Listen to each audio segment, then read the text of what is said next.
About 12 months from the beginning of an administration. I wish you well, but I am skeptical. Thank you. Senator Smith. Thank you, Senator Crapo, and welcome, Ambassador Greer. So it seems to me that President Trump has started a big trade war, and the war is with everyone on multiple fronts, with allies as well as adversaries. I think this is a little bit of what Senator Tillis was getting at. It feels really indiscriminate and chaotic, and apparently we're still just in the early days of this. And I just need to tell you that Minnesotans are freaked out.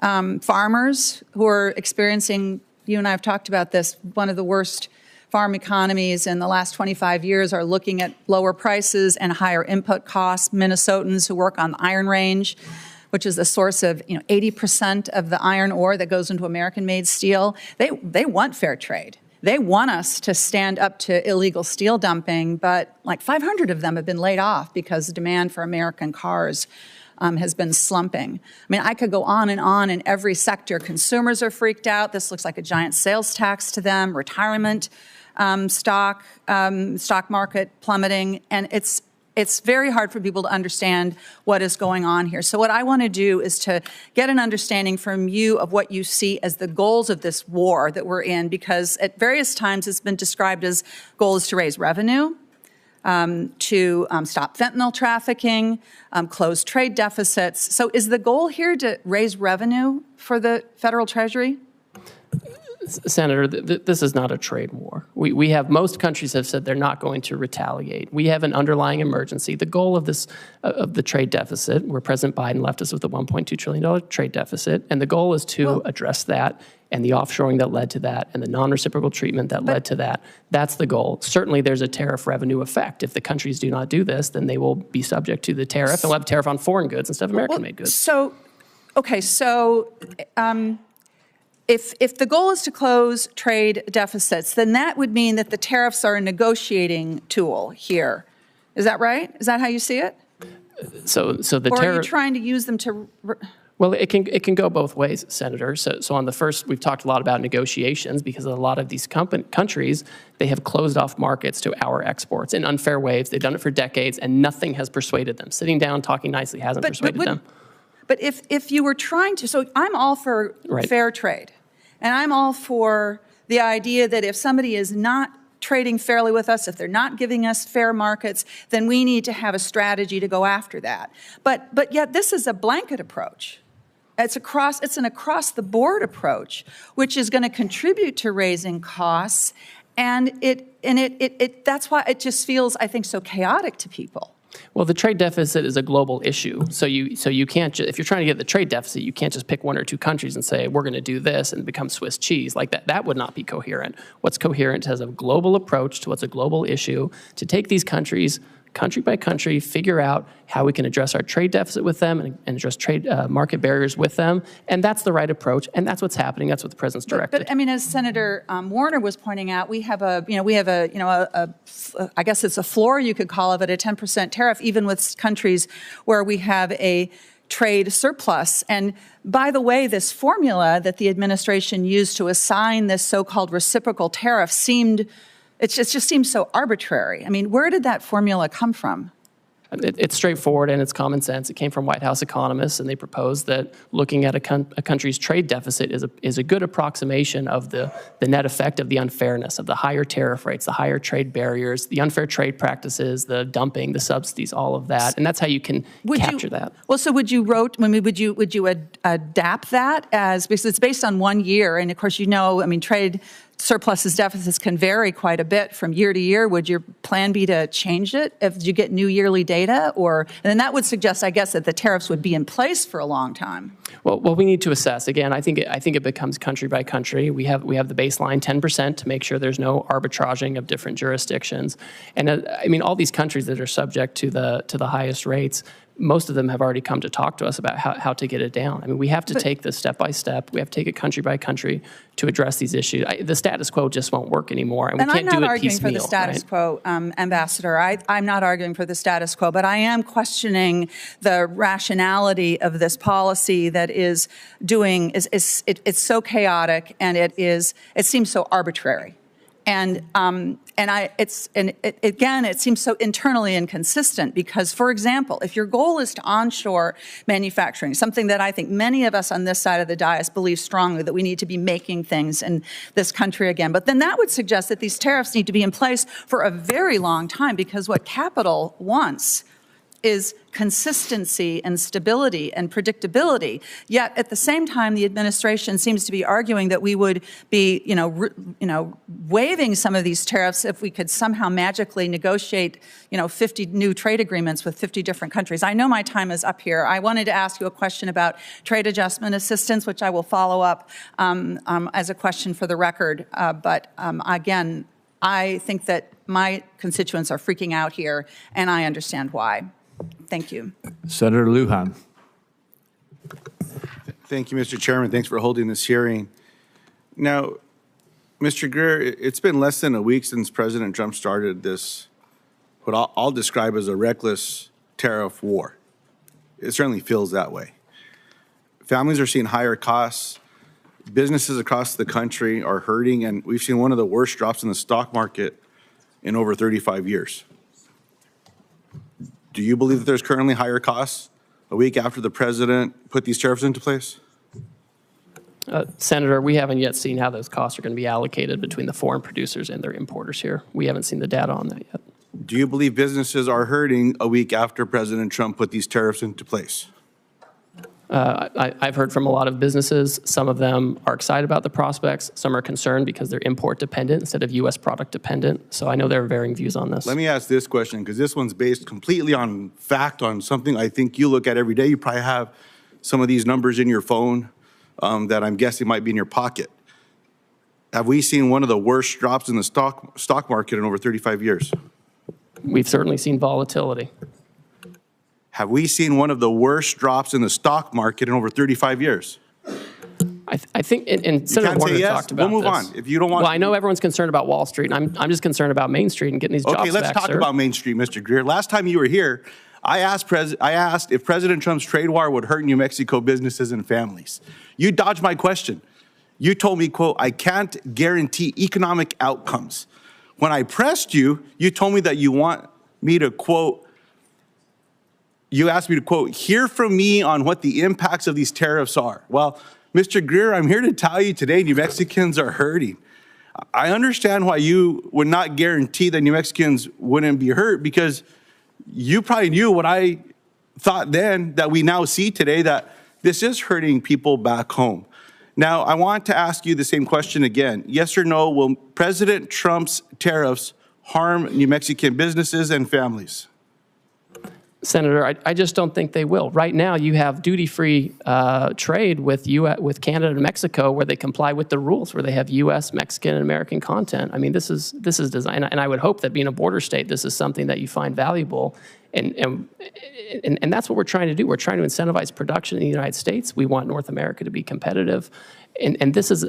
We can't have the status quo. We have to have a situation where we have manufacturing here, where we have foreign market access for our producers, and we want New Mexico families and companies and communities to prosper.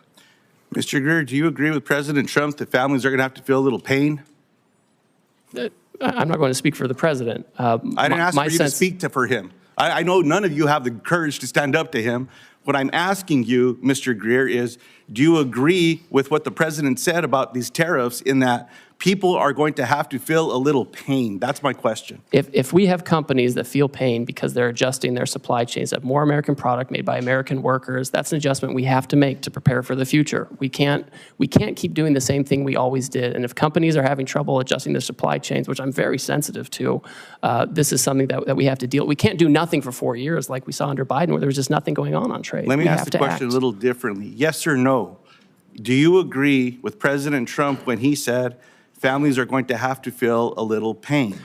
Of course, I agree with the president. Thank you very much. But I expect that the jobs we see for manufacturing is going to far outweigh short on time, sir. So yes, look, sir. Economists are predicting that Trump's trade war is going to cost American families about $4,000 per year. I disagree with your assessment now, and agreeing with Donald Trump that families should feel pain. When I asked you about the economic impact to families back home, you said, no, they're going to do great. Things are going to be wonderful. New Mexico should be appreciative of all these things. I guess pain is the kind of relief that you believe that families should be going through. I mean, it is what it is. As I've been saying to my colleagues here, I understand the outcome of this last election. Donald Trump is now the president of the United States. He won the election. My Republican colleagues in the Senate won the election. They control the votes in this chamber. They control the votes in the House. That's why we're seeing these budget resolutions. All I'm saying is own up to what you want to do. You want to do it. Just be honest with the American people about what's going on. I appreciate the time today, Mr. Chairman. I yield back. The same economists who are crying out now were the ones who said we were going to crash the economy, and Trump won.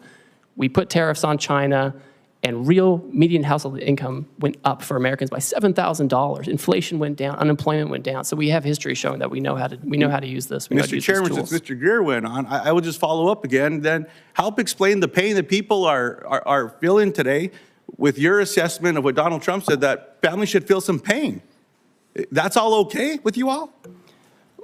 Senator, we're not going to be in a situation where we keep allowing Wall Street to run the economy. And as we're making that transition, companies you know what, Mr. Greer, will need to go adjust. spend sir. a little time at the grocery store talking to some of my constituents back home. I'll take you around. We'll walk around. We're not going to give anyone a heads up. You just go do it. And let's see what the regular folks back home are doing, including the people that come and talk to me that say they voted for this president. This is not what they stand up for. Farmers and ranchers are getting the short end of the stick from USDA, where these grants are being cut, and they say, oh, no, it's because we don't want to give people food. Baloney. You're cutting the lifeline for these farmers and ranchers as well, in addition to what's happening with these inputs with tariffs.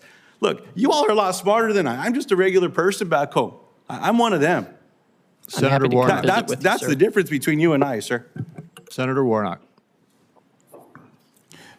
Thank you very much, Brother Chair. Since President Trump announced his tariffs last week, the stock market has dropped more than 10%. We've talked about that. I'm more concerned about the impact on ordinary people. This for me is a regressive tax.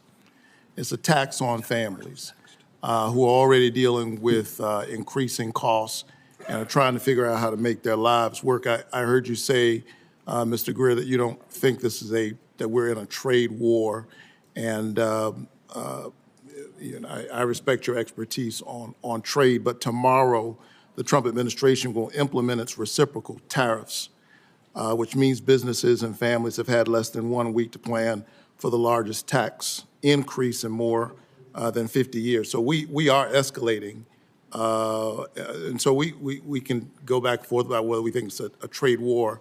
I'm focused on how this is impacting families. Normally when tariffs are being discussed, businesses and industries have time to plan. And the government often provides an orderly and clear process for American companies to apply for exclusions from tariffs when it's not possible for them to sell a product without importing parts or all of it because no one manufactures it here. We all know uncertainty is the worst thing for business. I'm hearing this from farmers. I'm hearing it from folks in the manufacturing sector. So I hope we can provide some certainty. What should a multinational retailer do about their products made only overseas or that contain parts only made overseas? We're seeing this in our automotive sector in Georgia. Should they just raise their prices on families to account for the new tax? Or is there a process for that company to reach out to the White House for an exclusion? So Senator Warnock, the Section 232 on autos is a Commerce Department action. One thing they've done is they have said that they would be willing to give some kind of a credit for U.S. content in parts and components, and they can approach the Commerce Department about this. It's not a decision I'm making, but I know that this is one alternative. You know, I'm mindful, you know, when I hear this, obviously we're sensitive to these dynamics, but it just reminds me that we lost 5 million manufacturing jobs over the last 20 years, and that's part of the reason why we're in this situation now, and we just have to bring those back. So it's important to bring them back now before the situation gets worse. But the question is, what do they do? Do they pass that price on to consumers? Well, what we've seen is Ford and GM, for example, have announced actually that they're giving discounts. That was the big news last week. Last Thursday, they'd be giving discounts going forward. These companies often are going to figure out how they allocate costs among themselves, and it rarely gets down to the consumer in one-for-one basis. So the company might figure it out, I think, Well, they can approach the Commerce Department to talk about the credits. Let me go smaller. Last week, my office met with Angela Hawkins. She's the founder of Bamboo, a small business in Atlanta that sells bamboo-based sleepwear and sheets, particularly for people with severe and sensitive skin allergies like her husband. Angela's products are made overseas because you can't really find bamboo fabric made in the United States. What should Angela do? Pay the new tax, raise her prices, and risk losing customers? Or is there a process for her to apply for an exclusion from the Trump White House?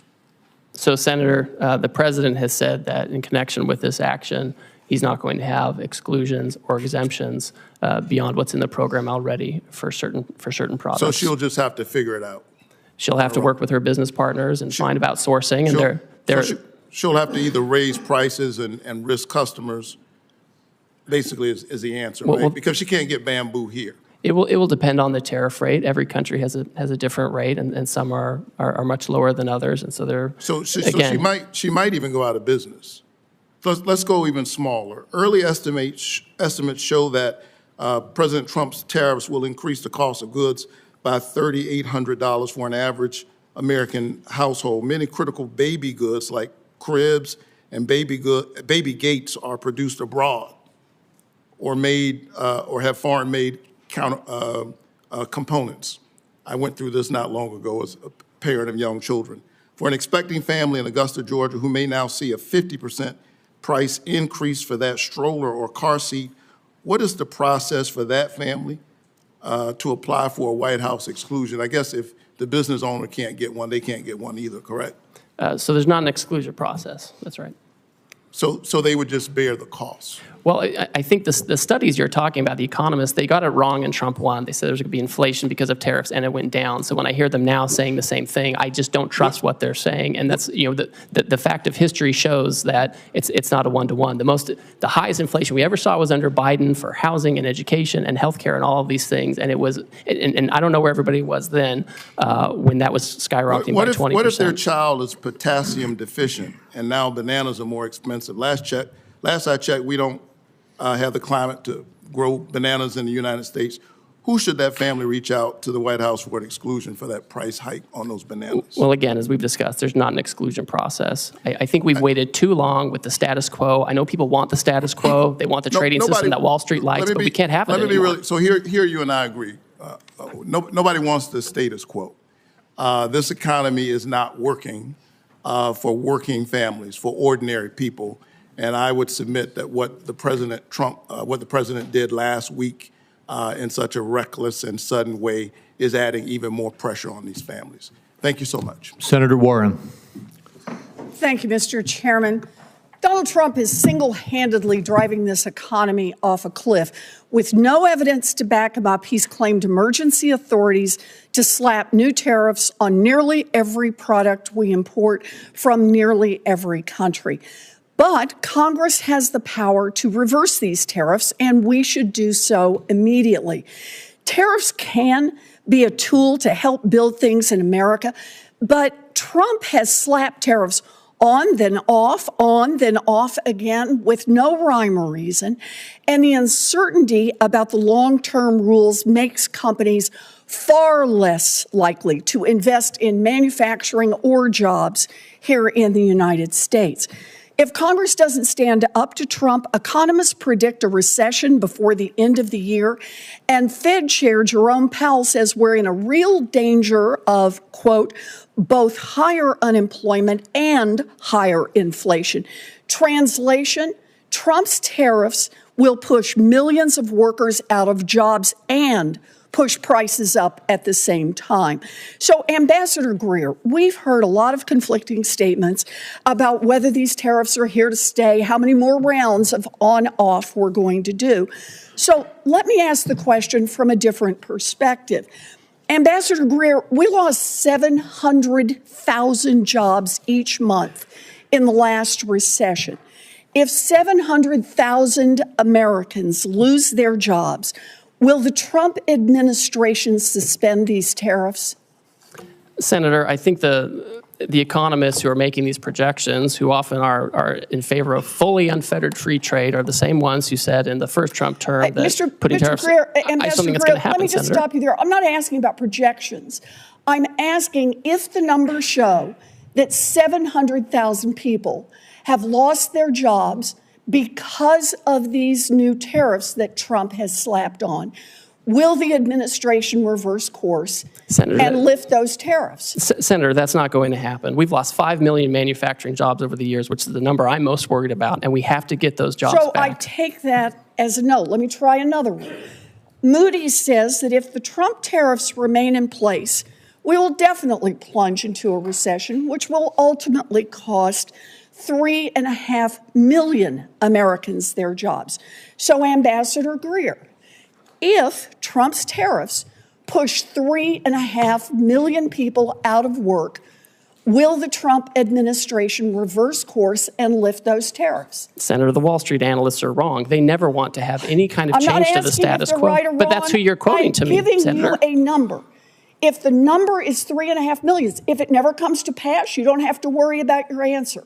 But if 3.5 million people lose their jobs because of these tariffs, is the Trump administration prepared to lift them? Right now, this minute, we're working on negotiations with countries who believe they can achieve reciprocity with us and get their trade deficit down. And that's the emergency we're focused on. There's not going to be a situation where years from now we've lost millions of Let me try one jobs. more time. If Trump tariffs push workers out of their jobs and raise prices, as Fed Chair Powell has predicted, will you reverse course then? I think also with respect to Chairman Powell, who I don't know personally, but I know the president makes decisions on trade, and he rarely takes advice from Chairman Powell on this. We found in Trump 1 that you could put tariffs on China and you could make it work and have lower income, lower unemployment, lower inflation, and increase real median household income over time as we reshore. And that's what we have to do, Senator. What I'm hearing you say is that no one can hear a rhyme or reason to why the tariffs are off again, on again, off again, on again. But what you're telling us is the fact that hundreds of thousands, even millions of people could lose their jobs and that prices could go up will not be a factor for you or for Donald Trump for rolling those tariffs back. Look, if Republicans are serious about protecting American jobs and fighting inflation, then they can join Democrats right now to pass a resolution to fix Trump's reckless tariffs. This economy is teetering on the edge of collapse. We have the power right here in the Senate and over in the House of Representatives to take this authority away from Donald Trump. We can get this voted on. Senator Wyden and I have already are about to introduce the bill to do that. And if Republicans are serious about not playing the red light, green light with tariffs, but instead about protecting our economy, our families, our jobs, and keeping prices low, then Republicans should join us on that. Thank you, Mr. Chairman. Senator Welch. Thank you. You know, there's a place for tariffs on China. Targeted tariffs make some sense. What is being rolled out and the way this is being done is so destructive and so reckless and so irresponsible that it's creating nothing but economic chaos, uncertainty, and suffering for a lot of people. These are really disastrous for Vermont. I just want to go through this question of how do these roll out? You did not set, as our trade representative, the tariff rates on all of these countries that were on display when the president announced them, right? Senator, the president made a decision on how he wanted to have the tariff set, and the economic cabinet advised him on that. Right, but you did not set like the 50% rate on Lesotho. I personally didn't, no. Yeah, can you explain how that makes any sense? So the way that the methodology works is the emergency we're talking about is premised on the trade deficit, which we think is well, I'm explaining the methodology, Senator, if you want to hear it. This has got to get concrete because this has real impacts on everyday people. So the rhetoric about what the goals are when the rollout is so in conflict with achieving anything other than economic downturn, how did the 50% rate on Lesotho be decided? So when you have White House economists who assess the trade deficit. But you had no role in it? Well, I certainly had a role in it. Everyone was advising the president on how to do this. Tell me why I came up with 50% for Lesotho. Well, I'd like to tell you, Senator. So So when you look at a country's trade deficit, we believe that captures some of the unfairnesses, and you have to have a uniform methodology. I'm- You can't I'm be gonna- arbitrary or capricious. I'm and going to so keep going because Lesotho does diamonds and, I'm happy to talk more to you about the methodology. there is, I mean, my sense is there is no methodology. I asked ChatGPT and basically they came up with some formula. Well, that's not true. Well, here's how it looks. Donald Trump just got fed up and said, what the heck, we'll just go with this formula that makes no sense. Number two, the issue of these tariffs. Now, the phone is ringing off the hook at the White House from countries wanting to get a break, right? They want to talk about have to have reciprocal trade with us and how to get that deficit down. That's right. So here's the structural issue that is really alarming to me, and I hope to all of us. We are using these tariffs, or the president is using these tariffs, from going from an economy that's based on competition to one that's based on access. In a competitive economy, your product, your service determines the outcome and how well you do. In an access economy, it's who's got Donald Trump's number, who's got your number, who's got Lutnick's number, and you call up and you get a break. That's an access economy. Is this going to be the arbitrary authority of the president to decide, yes, we'll cut the Vietnam tariff, and no, we'll sustain the tariff on Lesotho? The way this works, Senator, is we have longstanding relationships with trade officials in these foreign countries, and they work with our staff, our career staff, and they develop, if someone comes to us with an offer, we review it, we analyze it, and we present it to the president. They're calling the president. I mean, you've got Donald Trump as president basically picking and choosing winners and losers, and who knows on what basis. That's not a trade regime that anybody can count on. That's something they can game if they know you, they know Lutnick, they know Donald Trump. That I think was what Senator Warnock was asking about. We've got farmers on the border with Canada. They get their grain. It's going to be 25% hit. We've got consumers whose electricity bills are going up because of retaliation from Canada. Can they make a call to you, to Howard Lutnick, to the president, and ask for relief?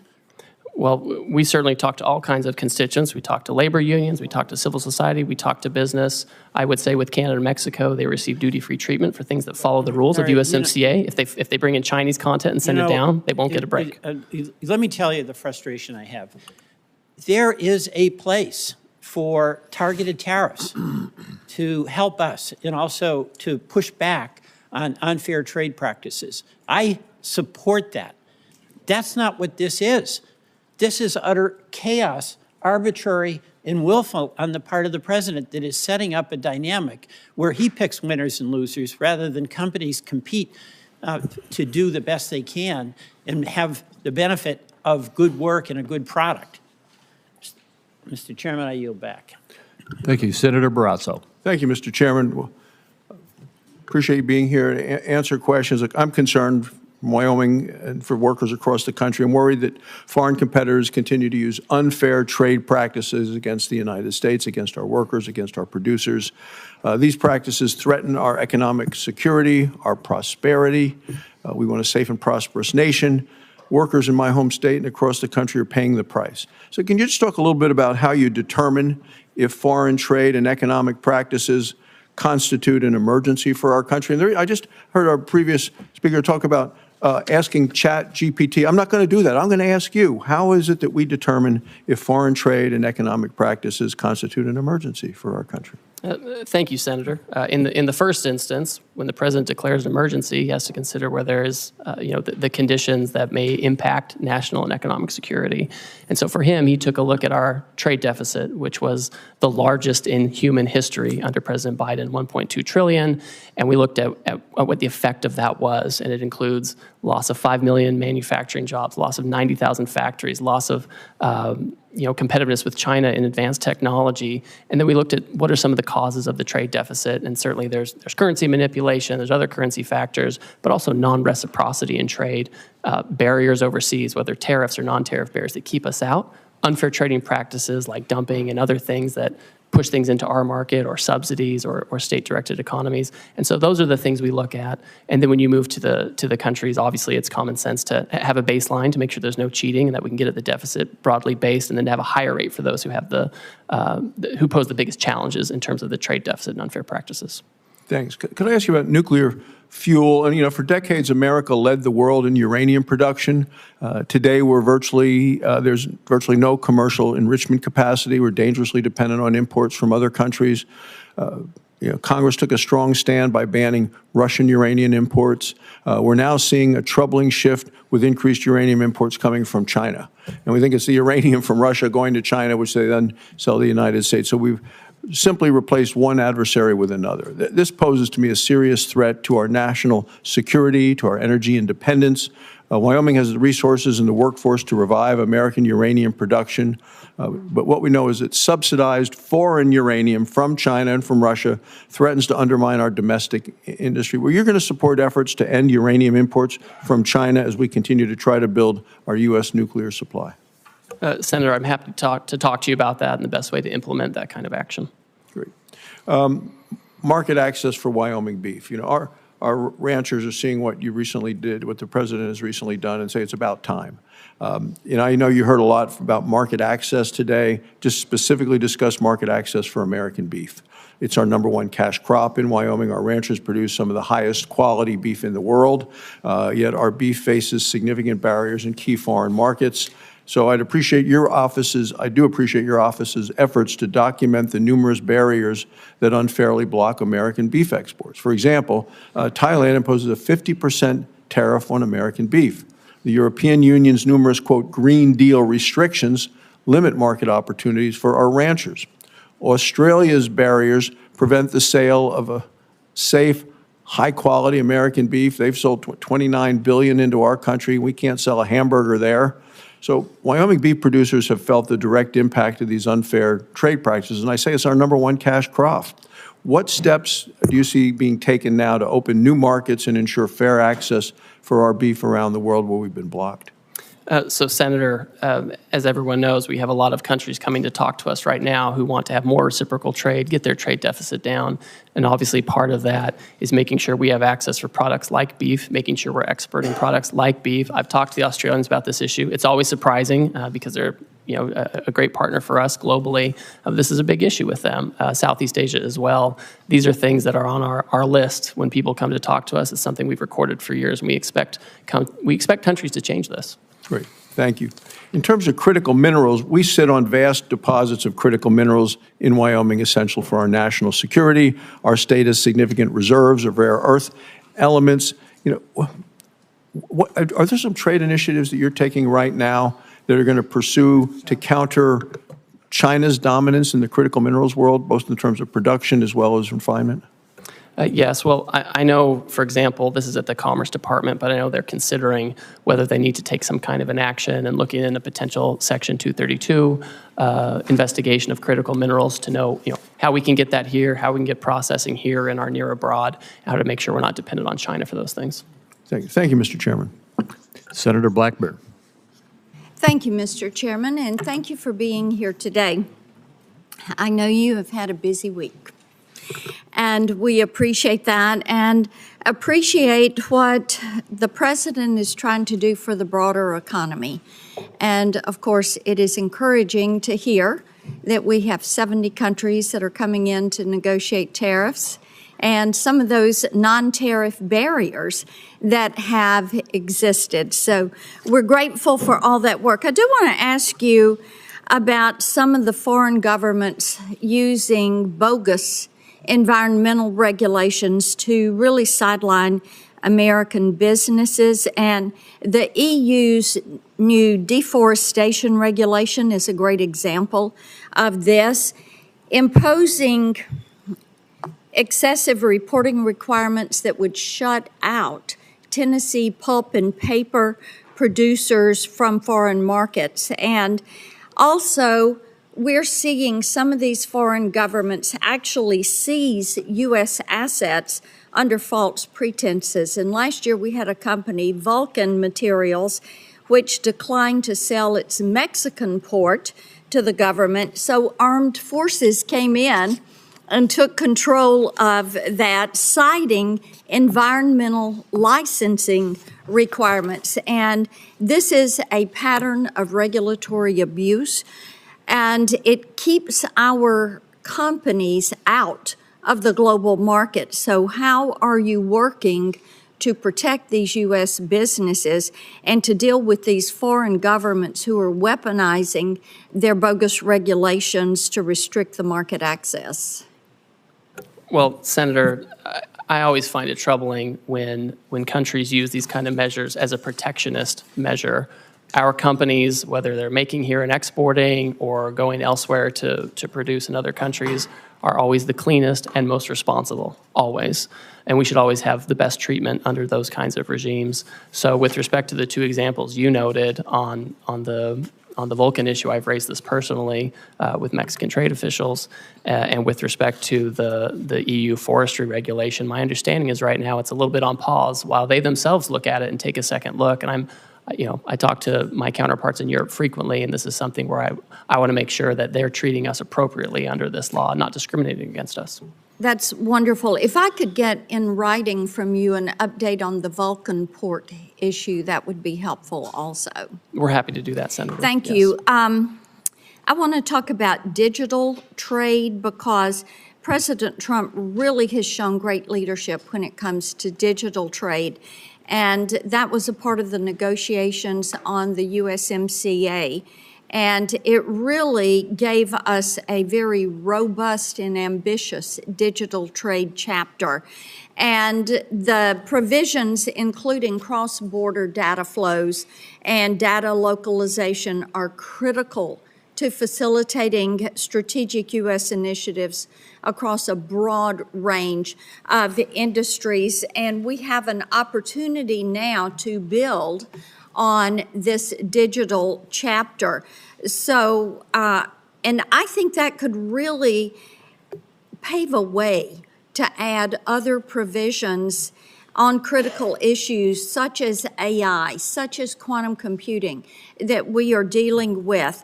So how could you use this digital trade chapter that we have in the USMCA to expand that globally as we look at negotiating new trade agreements? Well, I think it's important to understand that our companies, our digital trade companies, are the most competitive in the world. They're the most effective in the world.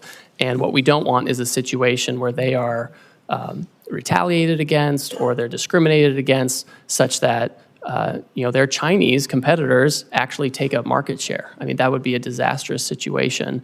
And so as countries come to us and want to talk about how to have more reciprocal trade or better trade actions, I would expect that we want to make sure that they're not discriminating against our technology companies. And we want to make sure we have a level playing field so we can have the appropriate market access that we want, and whether we do that in formal trade agreements or just in commitments from these other countries. Well, and as you know, digital trade is important to Tennessee. Yes, ma'am. So we're looking forward to that. Non-tariff barriers are something that get mentioned quite a bit as we are talking to companies. I know Vietnam has several non-tariff barriers, and we've seen this in the USTR's National Trade Estimate report. And we had a record high deficit with Vietnam in 2024. And in part, that's because Chinese companies are using Vietnam to transship. So will you work to ensure that any possible deal with Vietnam, because I know they've been first to the table to try to negotiate for a zero tariff, but we want to make certain that whatever is done includes provisions that will not allow China to reap the benefits of working with and shipping through Vietnam. I agree with you 100%, Senator, whether it's Vietnam or others. If they think they're going to have some kind of different rate, it can't be one that gives preference to a third country like China, where they can just take advantage of it or use it to circumvent what we're trying to do. I agree with you 100% on this point. Well, thank you for that. Thank you, Mr. Chairman. Thank you, Senator Sanders. Thank you, Mr. Chairman. Mr. Greer, thanks for being here, and I enjoyed our conversation in the office last month. Let me begin by saying, as I suspect you know, that I am not a great fan of unfettered free trade. I helped lead the effort when I was in the House against NAFTA and against permanent normal trade relations with China. I will never forget a visit that I made to the Macadillo area in Mexico, where I saw brand new factories and literally Mexican workers living in cardboard boxes. And the result, of course, was the loss of hundreds of thousands of jobs, good-paying jobs in this country, transferring them to Mexico where people work for horrendous wages. That is the type of trade policy which I detest. But I want to move to an area to talk about the legal basis of what President Trump has done. President Trump said, Mr. Greer, that he had no choice in terms of Canada, and I live 50 miles away from the Canadian border. He had no choice but to bypass Congress and to impose an emergency 25% tariff on Canada to stop, quote, the massive, end quote, amount of fentanyl and, quote, the millions and millions of undocumented immigrants coming from the northern border. Unfortunately, that's a lie. The truth is that the U.S. Customs and Border Protection reported just 43 pounds of fentanyl was seized at the Canadian border last year, representing just 0.2% of the total. Now, we could agree that 1 pound of fentanyl is too much. But if 0.2% constitutes an emergency, my guess is illegal drugs are coming in from every country in the world. And that gives the President of the United States incredible power to determine tariffs. Further, he said he talked about millions and millions of undocumented immigrants coming from Canada. In fact, last year there were 24,000 people, not millions and millions. First question, really, we can argue about tariffs, but why does the president have to lie all of the time in order to make his point? So, Senator, I would just refute that when the president is talking about the nature of the emergency we have. I mean, Could you talk a little bit closer into the mic, please? Certainly. Senator, I would just say, I think you need to look at what the president issued in terms of the order for the legal basis for what we're doing, right? I mean, the president very rightly hit on this issue of fentanyl migration coming from northern and southern borders, and it's a real emergency. Drugs are a real emergency. 0.2%. You can then argue illegal drugs come from every country in the world. If you declare that as an emergency, you're giving the President of the United States unbelievable power. Let me go on that point. Let me mention to you what you probably know. 7 Republicans have joined a number of Democrats on legislation reasserting Congress's ability to play an active role in trade and tariffs. That, on the Republican side, was led by Senator Grassley. And he said, and I quote, "For too long, Congress has delegated its clear authority to regulate interstate and foreign commerce to the executive branch, et cetera, et cetera." He wants to reassert Congress's constitutional role and ensure Congress has a voice in trade policy, end of quote. In the last 2 weeks, all we have seen is reports in the newspaper. Congress has not had 1 ounce of authority in determining tariff policy. Do you think Congress should be completely left out of the process? Or does the president have emergency power to do anything he wants with regard to tariffs? Senator, my staff has had over 200 meetings with congressional offices in the past 2 months to consult. The president's been very transparent about what he wants to do on tariffs. Congress delegated a law to him to take this action. Mr. Greer, you can have all the meetings you want. You and I had a nice meeting. But at the end of the day, the president did exactly what he wanted to do without any discussion, formal discussion with members of Congress. He could make recommendations to Congress, that's for sure.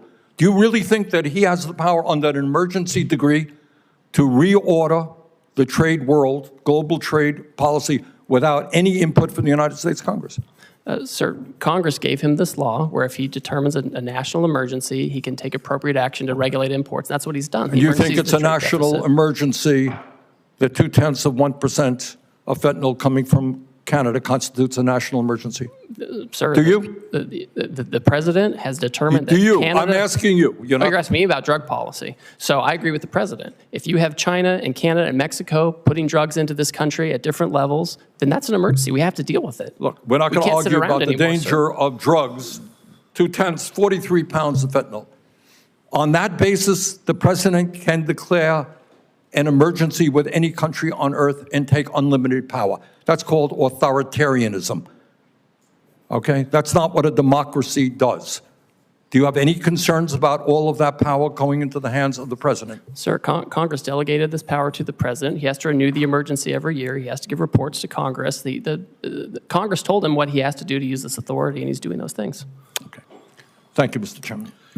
Thank you. We have, you've been going now 2 hours and almost 40 minutes, but we have one more question. Senator Wyden has one more question, and then we'll Thank you wrap very up. much, Mr. Chairman. So, Mr. Greer, we've been at this a long time, and you've offered a lot of word salad about international trade, reciprocity and metrics, and the list goes on and on.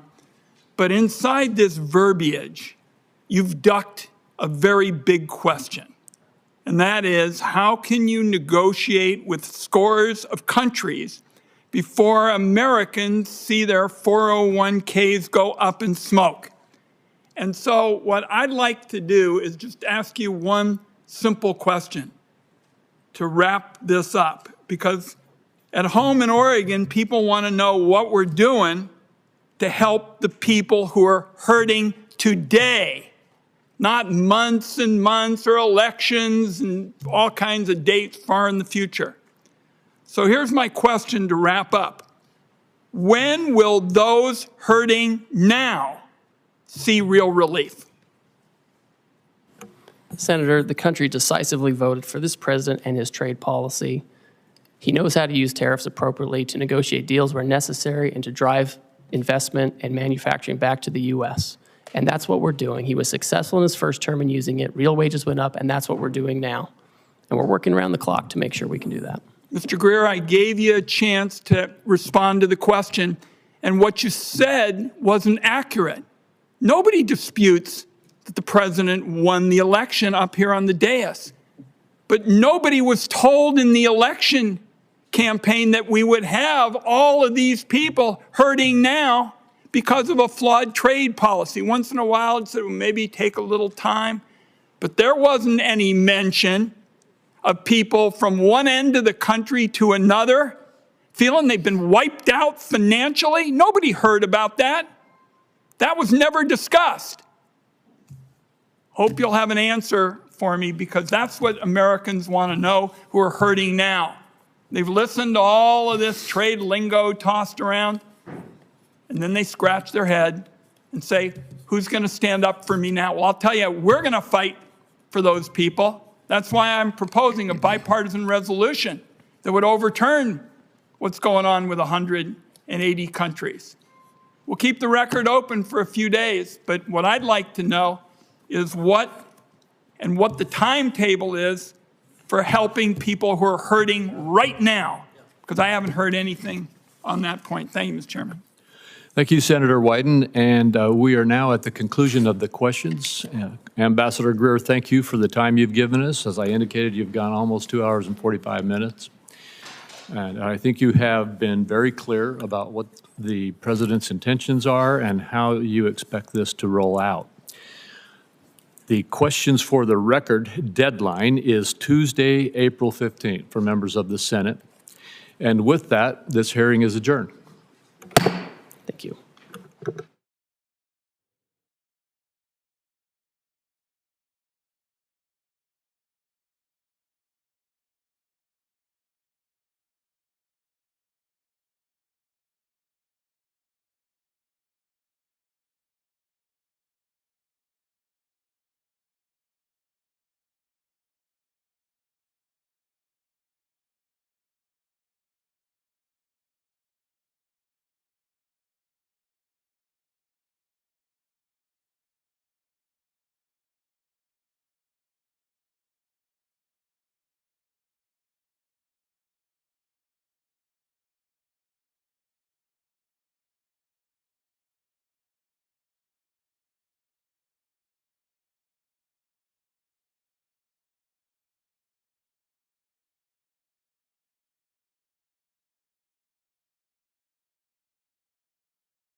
This hearing will come to order. Today we meet to hear from U.S. Department of Health and Human Services Secretary Robert F. Kennedy Jr. about President Trump's 2026 health care agenda. Mr. Secretary, thank you for being here. While I expect a spirited debate today, I would remind my colleagues that each senator is limited to 5 minutes, and we're going to try to keep that as tight as we can today. There's 27 of us, and we all probably are going to want to have our opportunity. At the end of the 5-minute time frame, I will gently tap the gavel if it appears that things are starting to lapse over, and encourage my colleagues and our witness to conclude their remarks at the conclusion of this time. President Trump and Secretary Kennedy have made a steadfast commitment to make America healthy again. Under this administration, HHS has placed patients at the center of the healthcare system, empowering them with the tools and information they need to create a healthier future. We know that chronic diseases such as heart disease and cancer and diabetes are some of the leading causes of death in America. Now the department has a renewed focus on tackling the root causes of chronic disease and promoting prevention first. I look forward to exploring ways that the federal government can further align payment incentives to support healthy living and fight chronic disease. The administration has also prioritized efforts to end waste, fraud, and abuse in our federal health care programs, including through eligibility and enrollment verification. This critical work is not just about saving taxpayer dollars. It's about restoring trust and ensuring vital programs like Medicare and Medicaid are sustainable for generations to come. In July, the Centers for Medicare and Medicaid Services, CMS, announced that the agency identified 2.8 million Americans who were simultaneously enrolled in multiple Medicaid or Affordable Care Act exchange plans. Stopping this duplicate enrollment while working with states to ensure that individuals do not inappropriately lose coverage has the potential to save taxpayers $14 billion annually. CMS has also taken steps to provide states with additional immigration information to verify eligibility for federal health care programs. Preserving lifelines like Medicaid for those who are legally entitled under the law will ensure long-term sustainability. Congress has bolstered these efforts by passing the One Big Beautiful Bill. This bill enacts common sense reforms to reduce improper payments and brings needed personal accountability to the Medicaid program. These reforms will protect Medicaid and refocus the program on the most vulnerable patients, those whom the program was intended to serve. The OBBA also created the Rural Health Transformation Program, the single largest investment in rural health care in decades, to help stabilize and modernize the rural health delivery system throughout our country. These accomplishments reflect a vision for a healthcare system that is proactive, efficient, and patient-centered. While many of the issues discussed today may be partisan in nature, this committee has a deep history of bipartisan healthcare accomplishments. I remain committed to partnering with this administration and Ranking Member Wyden to enact policies that realign incentives in the prescription drug supply chain, expand access to telehealth, and ensure long-term stability in our physician payment system. Mr. Secretary, I look forward to hearing from you today about the administration's efforts to make America healthy again, and how we can continue to work together to achieve this shared goal. Thank you very much. Senator Wyden. Thank you, Mr. Chairman. As the committee gathers today, the United States is in the midst of a health care calamity, the largest cuts to American health care in the history of our nation, and they are approaching like an avalanche. Last week, most of the senior leadership at the Centers for Disease Control and Prevention were fired or they resigned after refusing to bow to Robert Kennedy's unceasing crusade against vaccines. I traveled across Oregon last month, and the message was the same from one end of the state to the other. Families are confused. They're scared about who to trust about their health care. Robert Kennedy and Donald Trump have done so much to feed that mistrust. This morning, my staff, in partnership with Senator Alsobrooks' team, is releasing a report that shows the disaster of Robert Kennedy's 203 days in office. Every single day, there's been an action that endangers the health and wellness of American families. Robert Kennedy has elevated conspiracy theorists, crackpots, and grifters to make life or death decisions about the health care of the American people.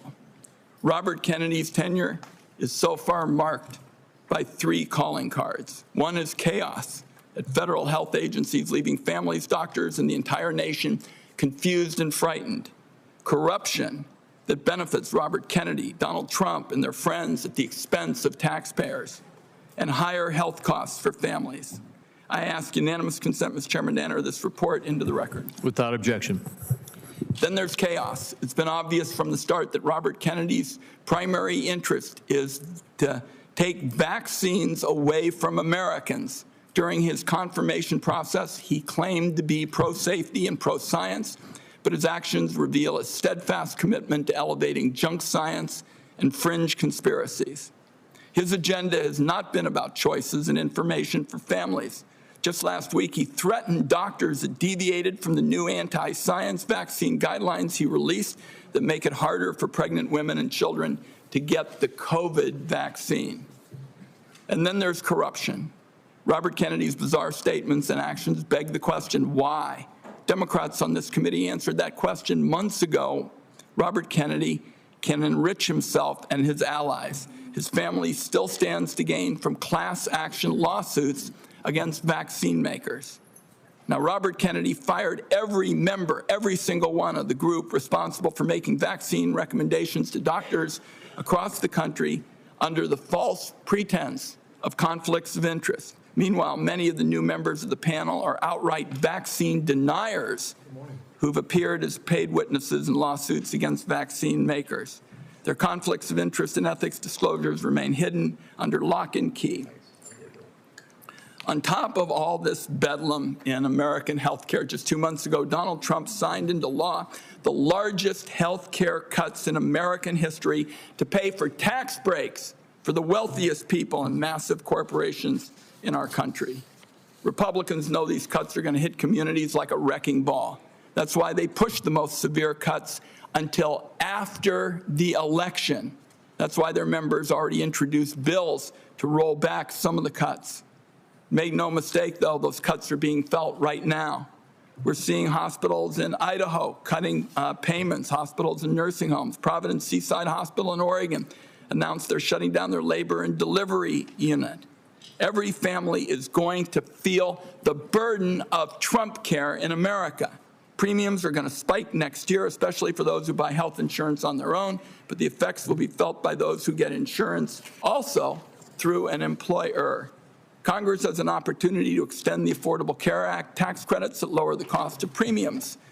Democrats are ready to pass an extension that stops a dramatic premium spike that would force many families to pay double what they do today. Instead of finding ways to help American families pay less for health care, Robert Kennedy is focused on his anti-vaccine mission, fueled by some kind of complex that the consequences be damned.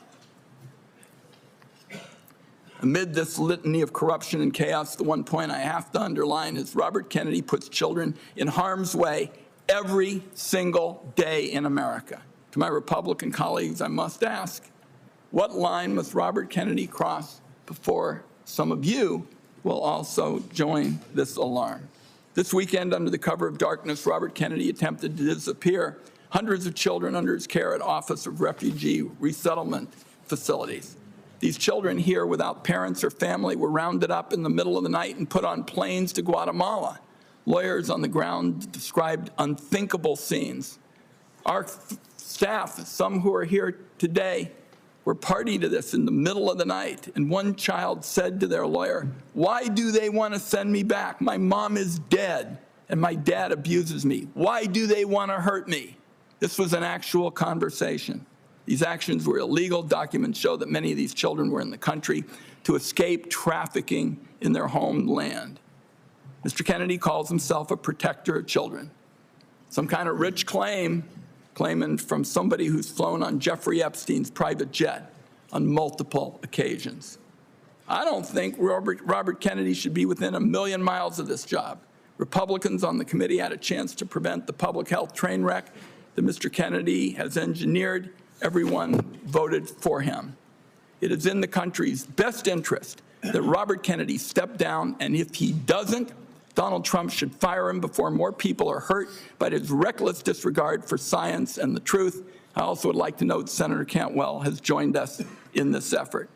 I hope, at the very least, Robert Kennedy has the decency to tell the truth this morning. Mr. Chairman, I have a procedural request I'd like to make at this time. It's a short one. Proceed.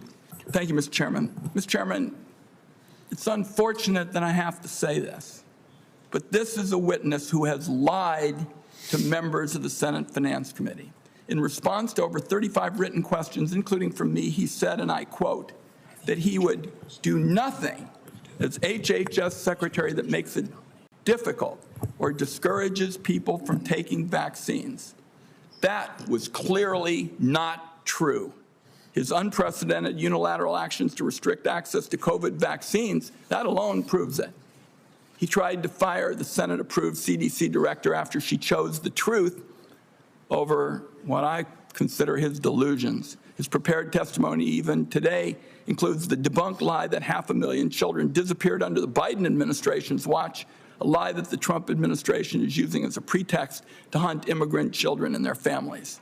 So, my request, Mr. Chairman, and I think it is